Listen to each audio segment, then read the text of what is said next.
शिवजी आणि शनिदेव यांची भेट। एकदा शनिदेव आपल्या तपश्चर्येत मग्न होते आणि त्यांनी कोणावरही नजर टाकायची नाही असं ठरवलं होतं,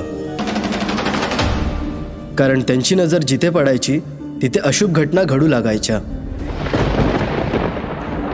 त्याच वेळी शिवजींनी शनिदेवांना आपल्यावर नजर टाकण्यास सांगितले। शनिदेव विनम्रपणे माफी मागत हे म्हटले की त्यांची दृष्टी शिवजींवर देखील परिणाम करू शकते। त्यावर शिवजी हसले आणि म्हणाले, माझ्याकडे पाहून तुमच्या दृष्टीचा माझ्यावर काहीच परिणाम होणार नाही। तेव्हा शनिदेवने धैर्याने शिवजींकडे एक नजर टाकली,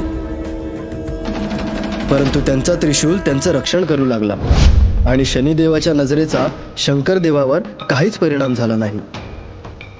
या घटनेवरून शनिदेवाला समजले की शिवजी महाशक्तीचे स्वामी आहेत आणि त्यांची शक्ती ही सर्व प्रकारच्या दोषांच्या पलीकडे आहे।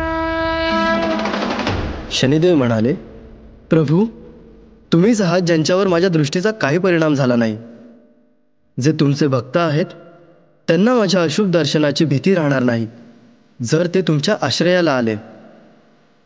आणि तेव्हापासून शनिदोषाला शांत करणारे देवता म्हणून शिवजींची पूजा केली जाते।